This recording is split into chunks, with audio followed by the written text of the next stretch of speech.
les chasseurs de bisons. 300 métis français, fiers chasseurs de bisons, à travers la prairie aux vastes horizons, sur qui l'azur rayonne et le silence plane, s'avancent, l'œil au guet, en longue caravane. Ils défilent, montés sur de lourds chariots, que traînent de fougueux Mustangs, dont les sabots ne sentirent jamais le poids du fer sonore. Les métis sont venus du côté de l'aurore, emmenant avec eux leurs femmes, leurs enfants.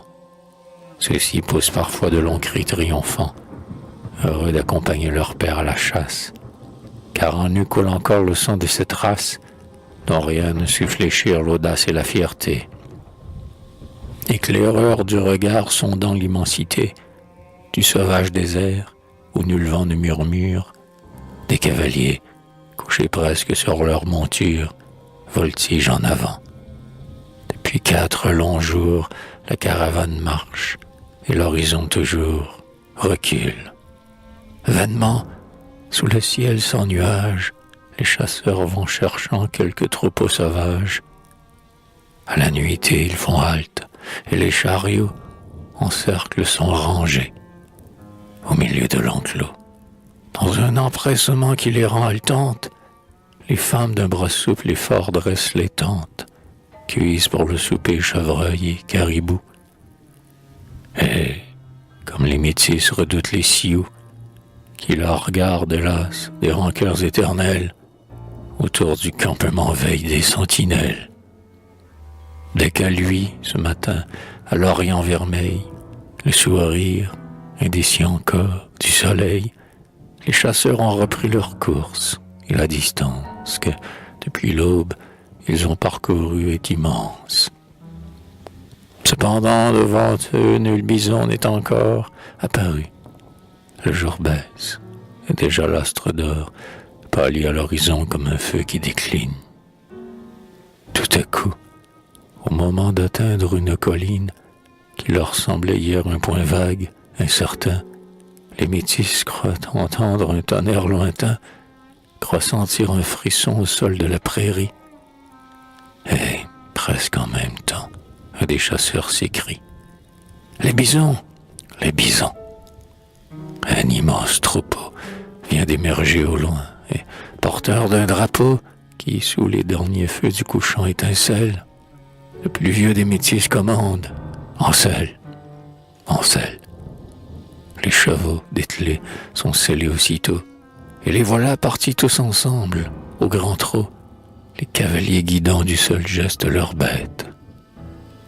La harde doit compter au moins 3000 têtes, et dans le tas massif, de moment en moment, retentit quelque rauque et long mugissement qui fait frémir l'écho des solitudes mornes. À travers les buissons de la plaine sans bornes, les bœufs sauvages vont, blancs de sueur, fiévreux, hagards, baveux, faisant tournoyer derrière eux des vagues de poussière et de chaude fumée.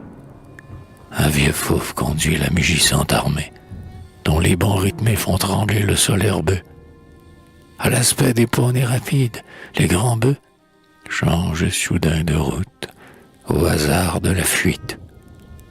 Les tigres sont moins prompts, les loups courent moins vite. À présent, les Mustangs sont lancés au galop, et, comme le typhon est plus vif que le flot, sans doute ils atteindront la harde effarouchée. Quel épouvantement et quel chevauché! Nul ne pourra jamais les peindre avec des mots. Les femmes, les enfants, gardant les chariots, pendant que les coursiers vont à bride abattue, dans une fixité de spectres ou de statues, qu'à peine ébranleraient les éclats du canon, regarde, haletant, cette joute sans nom. À la suivre des yeux, on est pris de vertige. Elle est démence, adresse, horreur, fièvre, prodige. Les buffles effarés et fougueux alezans passent dans le désert comme des ouragans, et tout fuit devant eux. Tout tremble à leur approche. L'ours, le loup, le renard, l'étang, l'arbre, la roche. Au-dessus de l'autour lui-même est frémissant. Ils vont, courant, galopant, bondissant, des plaines secouant le sommeil léthargique, dans un emportement effroyable, tragique. Oh, les rudes chasseurs, les fuyards forcenés, dans leur effort farouche et sans frein, les poneys ont du sang aux naseaux et les bisons aux mufles. Qui devra triompher, des coursiers ou des buffles, des légers étalons ou des souples taureaux? Hop, hop, hardi, hardi, les bons petits chevaux. Ni buissons, ni torrents, ni rocs, ni fondrières ne peuvent ralentir leur course ventre à terre. Non, nul ne saurait dire en des vers affolés les élans éperdus de ces coureurs ailés. Hop, hop, hardi, hardi, les mustangs si véloces auront en un clin d'œil atteint les bœufs féroces qui frôlent maintenant les arbres et les bosquets. Déjà plus d'un tireur épaule son mousquet, retourné sur la selle, attendant qu'on commande. Feu! Clame au même instant le vieux chef de la bande, et 100 bœufs fourroyés jonchent le sol rougi. Le reste de la harde ébranlée a rugi, d'épouvante et de rage. Et la fuite éperdue à travers le sauvage et muette étendue semble encore plus rapide, et sans trêve le plomb crible les bisons fous lancés dans un vallon où le vol de l'instinct aveugle les emporte. Une bête visée est une bête morte. Rien ne peut égaler l'adresse des tireurs, laissant flotter la reine au col de leurs coureurs. Les métis hardis, l'air superbement farouche, droit sur les étriers du plomb plein la bouche, tirent incessamment, sans bourrer leurs mousquets, d'une corne y versant la poudre par roquet. D'une lèvre écumante, ils laissent choir 3 balles. Avec toute l'ardeur des anciens cannibales et tout l'acharnement des molosses lâchés, la chasse se poursuit et les bisons hachés tombent toujours comme les blés qu'on fauche. De crainte d'accident, chaque homme tire à gauche. Enivré de l'odeur de la poudre, souvent, un étalon bondit dans le torrent vivant, dont les flots furibonds brisent tout dans leur fuite. Alors quelques taureaux géants se précipitent, et, la tête baissée et l'œil en feu, meuglant, dans toute sa longueur plonge sa corne au flanc, du cheval qui chancelle et s'abat, blanc d'écume, en déroulant, horreur, un lourd boyau qui fume, vomissant un sang noir sur le sol piétiné et blessant, convulsif, l'homme désarçonné. Souvent, serrés de près, des buffles hors d'haleine se retournent soudain contre la meute humaine, et dans l'affreux torrent il se creuse un remous. Il se fait un recul dans le bataillon fou, dont les rangs décimés constamment se resserrent. Chasseurs, chevaux, bisons, que lié à lier la serre, sur la plaine, où ne lui maintenant nul rayon, sont alors confondus dans un noir tourbillon, fait de poussière épaisse et d'épaisse fumée. Comme on en voit flotter au-dessus d'une armée, d'où montent les clameurs du bronze rugissant. Dans ce long ourvari fébrile étourdissant, parfois contre le moindre obstacle un cheval bute, et brusquement s'affaisse, éreintant dans sa chute son cavalier. Parfois un bison aveuglé, par le vent de la course, entraîné, bousculé, par les fuyards voisins, tombe et barre la route, créant sous les sabots de l'armée en déroute un vaste écrasement, un sinistre chaos. Et le sang des grands corps tout broyés coule à flot. Les cornes au hasard frappent, les balles grêlent, de stridentes clameurs s'élèvent et se mêlent dans ce choc formidable où l'homme et l'animal semblent mettre le plus de leur instinct brutal. Le troupeau fuit toujours et, dans la griserie de la course qui fait tressaillir la prairie et frissonner l'oiseau fendant l'azur des cieux, quelques-uns des chasseurs, les plus audacieux, les plus violemment tenaces et cupides, se laissent emporter par leurs chevaux rapides, et, cessant de tirer sur le troupeau sanglant, pour laisser refroidir leurs fusils tout brûlants, frappent aveuglément les bœufs à coups de crosse. Auprès de cette lutte épouvantable, atroce, Les combats de taureaux espagnols sont des jeux. Elle vous fait frémir des talons aux cheveux. Mais, malgré ces horreurs, le ciel bénit la chasse, des ordis descendants des hommes pleins d'audace, qui bravaient l'Iroquois barbare de jadis. Ouais, le ciel la bénit, car elle est des métis, le pain quotidien. Cependant la nuit tombe, et devant la sanglante et farouche hécatombe, devant les corps fumants de chevaux éventrés, devant des cavaliers gisants tout lacérés, laissant voir à leur front quelque terrible entaille, on se croirait le soir sur un champ de bataille, où les obus auraient broyé des escadrons. Et les buffles, jonchant, couverts de moucherons, le sol ensanglanté de la plaine insondable, dans un entassement lugubre, formidable, transformant en charnier plus d'un val ténébreux, nous font songer au temps biblique où les Hébreux, auprès de Gabaon, faisant des sacrifices, par centaines immolaient boucs, taureaux et génisses, à la divinité. Les ombres maintenant voilent tout leur désert, encore frissonnant des clameurs de la lutte, impossible à décrire entre les cavaliers et la harde en délire, qui court toujours, qui court sans halte, éperdument. La poudre ne fait plus frémir que par moments le sauvage et lointain écho des forêts vierges. À l'autel de l'azur déjà brillent les cierges, que de son feu Vespère allume au firmament. La fusillade enfin meurt insensiblement. Plus de mugissements, plus d'horribles vacarmes. Le dernier tireur vient de décharger son arme, et la poursuite cesse, et plus d'un fin coursier s'affaisse, pantelant, sur ses jarrets d'acier. Autour des fiers chasseurs tout retombe au silence, et l'on entend au sein de cette arène immense que le bruit décroissant du grand troupeau qui fuit dans le farouche et noir mystère de la nuit.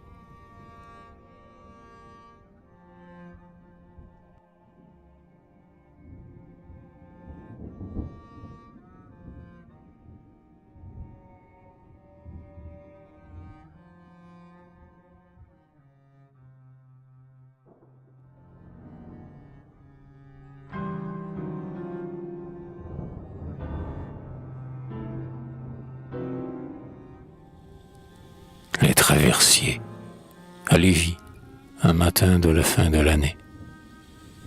Il fait froid, la rafale est encore déchaînée. Il fait froid, et le fleuve, avec de grands bruits sourds, traîne un radeau sans fin formé de glaçons lourds, qu'agite et bouleverse éperdument la houle. Il fait froid, et la neige à flots croule, son voile flottant cachant les monts du Nord. Que faire pour passer de l'un à l'autre bord? Comment vaincre la vague, éviter la banquise? 5 traversiers sont là, sur le quai, dans la bise, la ceinture fléchée autour des reins, drapés dans l'étoffe du pays, superbement campés, sur leurs jarrets nerveux, la main sur le pagaie. Ils attendent un boss, que nul péril n'effraie, qui viendra s'asseoir au fond de leur canot, garni de peau de buffle, à 2 verges du flot.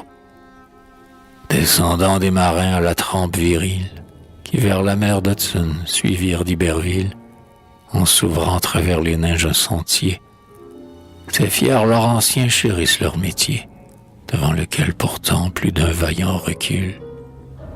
La soif de l'aventure incessamment les brûle.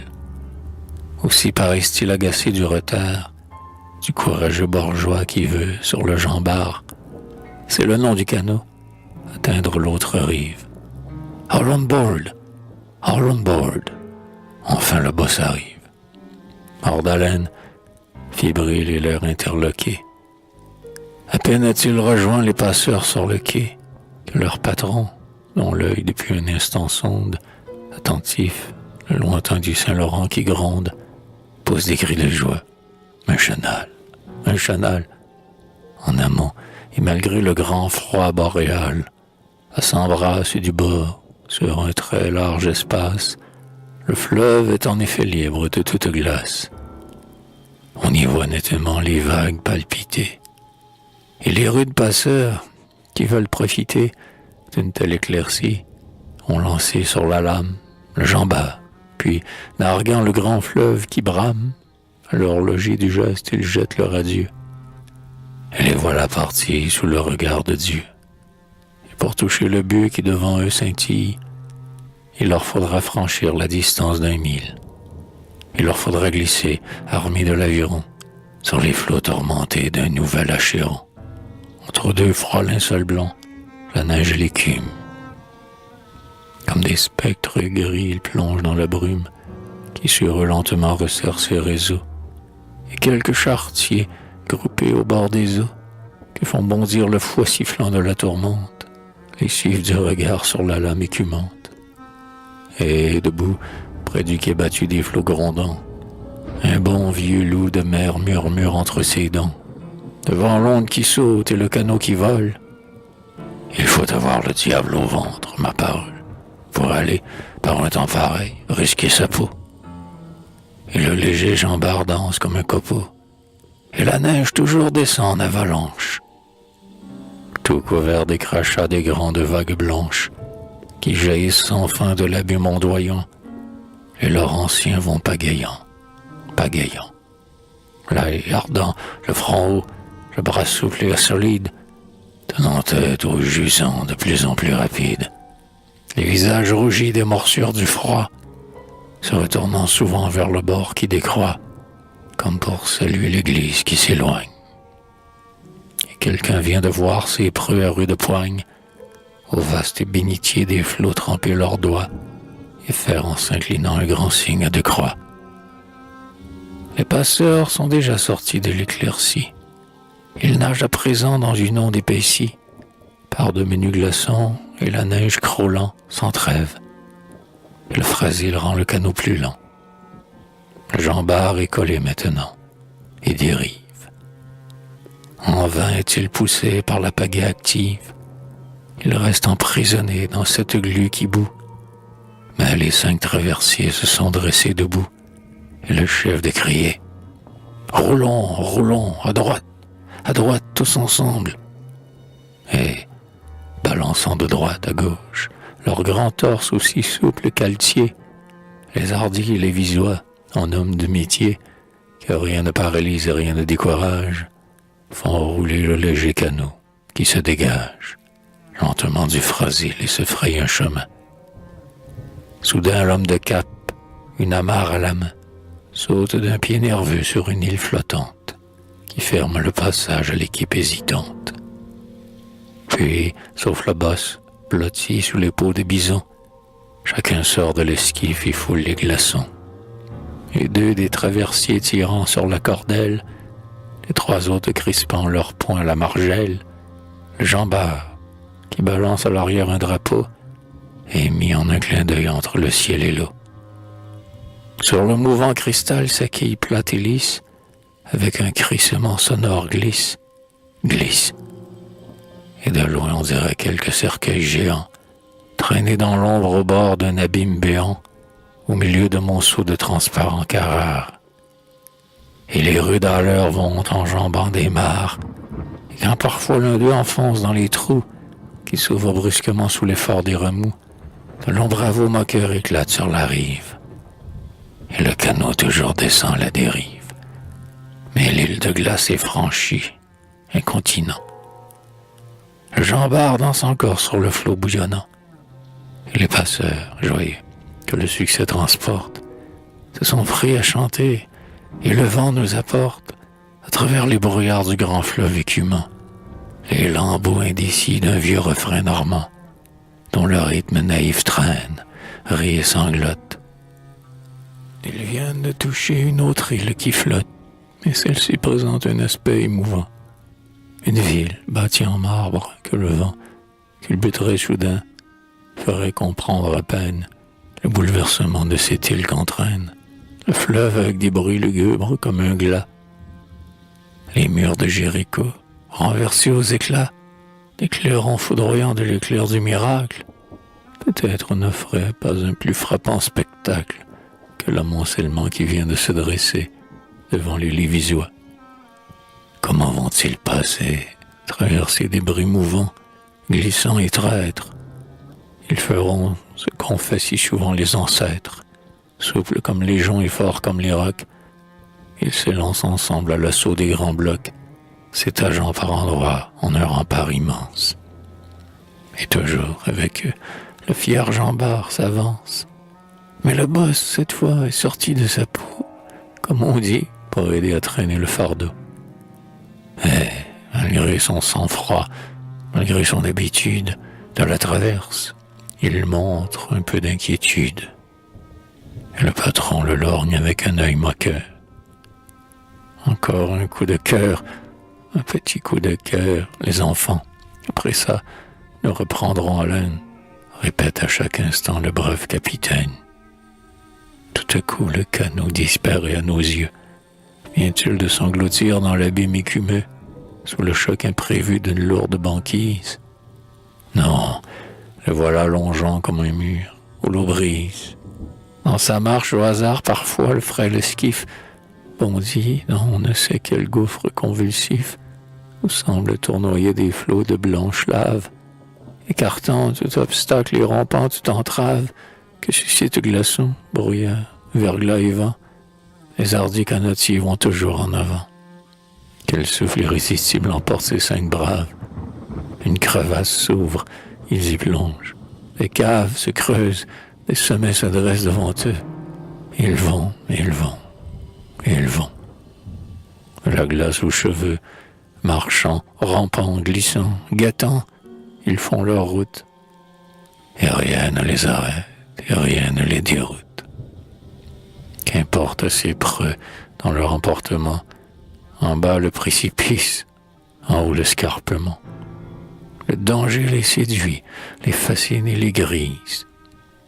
Aveuglés par la neige et mordus par la bise, ils avancent toujours, sans halte et sans frayeur. Quel pénible effort, quelle farouche ardeur. Leur visage et leurs mains saignent, l'embrun les glace. Des jambes et des bras, formidables d'audace, ils s'ouvrent un chemin tortueux. Et bientôt, le canot de Rechef touchera le grand flot.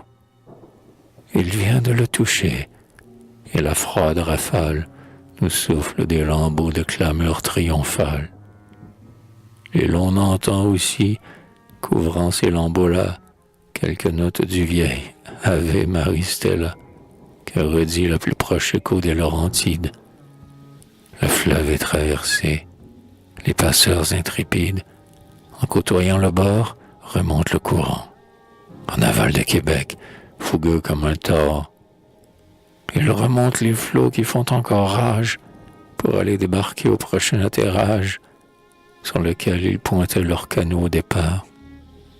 Encore un petit coup de cœur et le Jean Bart, par des poignets d'acier, sera tiré de l'onde. Enfin, il est hissé sur le marché qu'inonde une marée humaine affluant des faubourgs. Et pendant que le boss, ses pieds glacés sont lourds, s'éloigne lentement et se perd dans la foule, les pieux les visois, tout trempés par la houle, courent à Notre-Dame. Et ces humbles héros, qui n'ont jamais courbé le front devant les flots, au pied du maître-autel ont incliné leur tête, pour remercier Dieu, qui commande aux tempêtes, et de Walker brisa les nefs contre récifs, d'avoir conduit au port un tout petit esquif.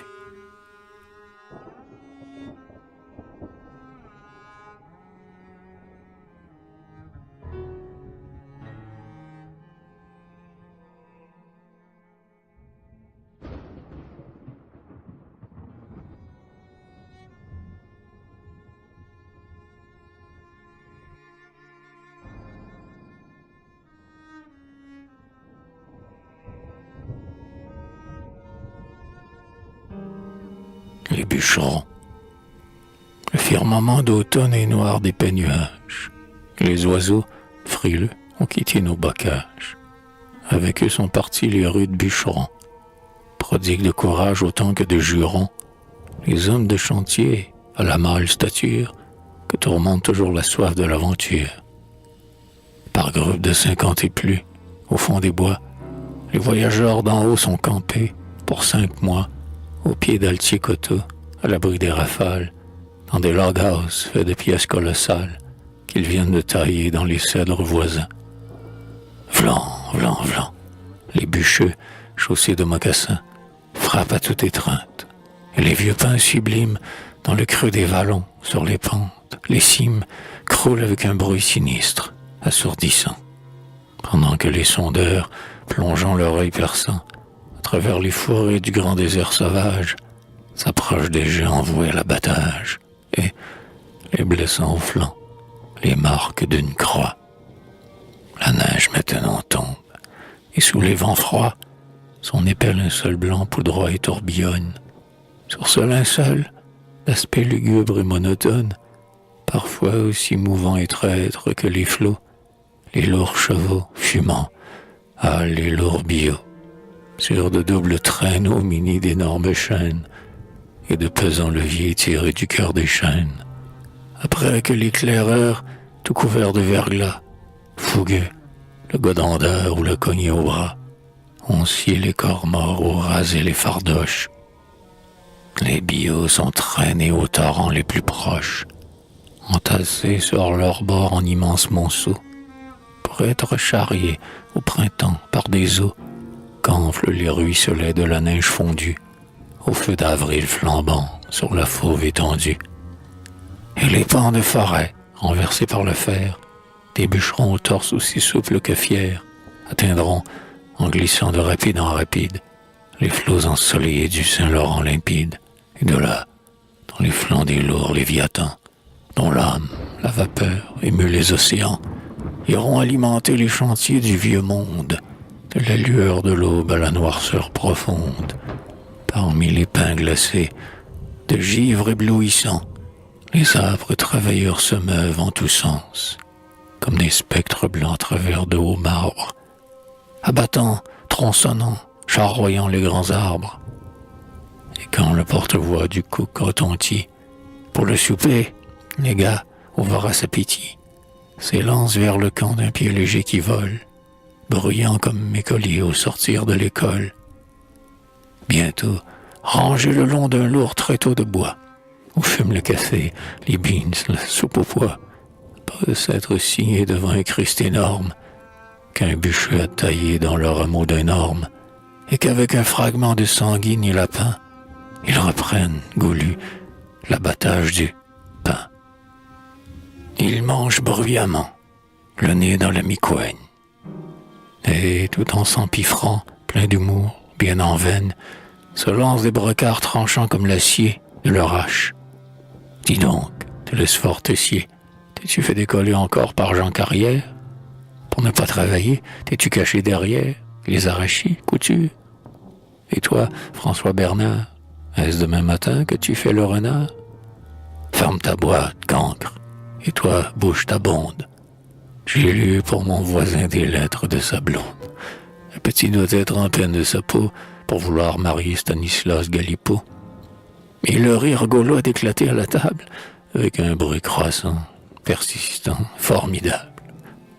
Et tant que le repas dure, les guélurons se criblent de l'Asie mêlée à des jurons, pendant qu'au galobos, ahuri, fait sa lippe. La fringale assouvie, ils allument leurs pipes. Les uns font cercle autour du feu du campement. D'autres, les amoureux, cherchent l'isolement pour évoquer en paix l'image de leur belle. D'autres, près du bûcher, causent de bagatelles, dans un joyeux colloque où volent des mots fous. D'autres, un vieux damier posé sur leurs genoux, sont engagés, fiévreux, dans une joute épique, où le vainqueur porphré doit gagner une chic. L'écart, les doyens, inlassables jaseurs, racontent les exploits de leurs prédécesseurs, et vantent Montferrand, Grenache, Étier, Labri. Et, dominant parfois la longue causerie, la note d'un crin-crin, timidement raclée par quelques débutants dans un coin reculé, vient réveiller l'ardeur d'un gigueur mis en joie. Ou bien, assis devant le brasier qui rougeoie, un déclaireur, le front pensif et soucieux, se met à fredonner la complainte à Dieu, ce poème naïf trouvé sur le squelette d'un trappeur qui, perdu sous la forêt muette, l'avait écrit au bord de sa fosse, la nuit. L'heure passe, la base vient de crier « Minuit !» et les ardents joueurs abandonnent les dames. Le feu ne jette plus que d'indécises flammes, avec elles s'éteint par degrés mains propos. Et déjà quelques vieux, désireux de repos, fatigués de fumer et de tourner leurs pouces, s'étendent sur leur lit de branches et de mousse. Soudain, frappant 3 coups sur un banc déserté, un doyen dit avec calme et simplicité « Allons, les petits enfants, un petit bout de prière. » Alors tous ces aristos à l'écorce grossière, dont les sacres sans nombre épicent les discours, mais qui gardent encore la foi des anciens jours, qui narguent la fureur des ouragans polaires, renversant leurs pieds les arbres séculaires, et se relancent même au diable des défis, viennent s'agenouiller auprès du crucifix. Aussitôt un long, doux et caressant murmure, pareil à la rumeur de l'onde qui susurre, en couvrant de baisers le rivage dormant, s'exhale par le toit mal clos du logement, se répand sous les bois silencieux et mornes, et monte vers l'azur de la plaine sans borne, où des nuages blancs déroulent leur toison. Et pendant que s'élève au ciel cette oraison, pleine de la ferveur qui brûlait les ancêtres, la lune, sur les pins, les cèdres et les êtres, dressant avec lenteur son flambeau souverain, resplendit d'un éclat plus vif et plus serein. Les étoiles sans nombre ont l'air d'avoir une âme, semblent avec amour fixer leur œil de flamme, doux comme tout regard où le ciel transparaît sur le modeste abri perdu dans la forêt. À peine l'aube glisse à travers la pinière, les tremblantes blancheurs de sa lueur première, que le boss est debout, que chaque bûcheron est à table, appelant en grand cri le mitron qui suit se morfond à découper les miches. Las de gifler et las de se faire des niches, les travailleurs dispos et toujours courageux s'enfoncent en chantant dans les fourrés neigeux. Le désert à nouveau tressaille sous la hache. Vlan, vlan. Chaque jour voit recommencer la tâche des bûcherons, captifs superbes du devoir. Déjà toute une part du grand bois vient de choir. Déjà Noël, Noël que la jeunesse adore, sous le toit enfumé met des reflets d'aurore. Et l'on fête, et l'on danse au son du violon. Mais, comme le chômage au camp n'est jamais long, le lendemain matin, ému de quelques rondes, heureux d'avoir causé tout un jour de leur blonde, plein de l'espoir qu'apporte au cœur le nouvel an, les gars frappent encore à tour de bras. Vlan, vlan.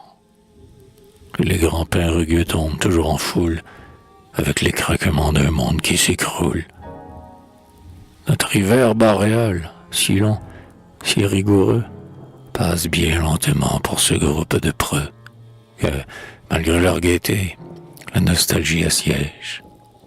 Et dès que le soleil de Pâques fond la neige, que le torrent grossi commence de hurler, le vent de s'attiédir, l'érable de couler, un matin, les vaillants, courbés sous leur bagage, reprennent, tout joyeux, le chemin du village, où, pour les recevoir, vont s'ouvrir bien des bras, où les bons vieux parents ont tué le veau gras. Bientôt, plus d'un gaillard, fidèle à sa promise, endimanché de neuf, met les bancs à l'église, et la noce commence, et durant 3 longs jours, d'ardents violonneux, venus des alentours, marquant d'un talon leste et bruyant la cadence, versent leur symphonie à main couple qui danse. Les compagnons de camp taquinent les époux, trinquant, chantant, mettant tous sens dessus-dessous, malgré l'aïeul qui prêche, le curé qui tonne. Le nouveau paroissien, au premier vent d'automne, repart pour le désert avec ses fiers copains, pour y continuer la coupe des grands pins. Il passe 3 hivers sous l'immense futaie, l'épouse ménagère épargne sur la paix. Et bientôt satisfait d'un pécule léger, rassasié des beans, brûlant de se ranger, le voyageur ira se tailler un domaine, dans la sérénité d'une combe lointaine, témoin de ses labeurs, sur un sol où souvent, la nuit, pensif, l'oreille ouverte au bruit du vent, à travers les hauts fut argenté par la lune, il rêva de venir ériger sa fortune. Devenu des fricheurs, le rude villageois, des assauts de sa hache éveillent encore les bois. Et, sitôt que je lui ai asséché le feuillage, des géants renversés sur la mousse sauvage, il y déchaîne un feu qui ravage d'abord et fertilise après.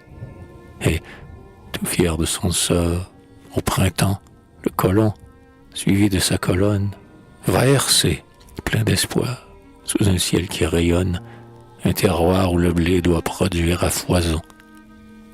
Et pendant que prospère et mûrit la moisson, il bâtit sur son lot une hutte grossière, qui pour le complément longtemps restera chère. Et 25 ans plus tard, il tiendra, triomphant, sur les fonds baptismaux, son 18e enfant.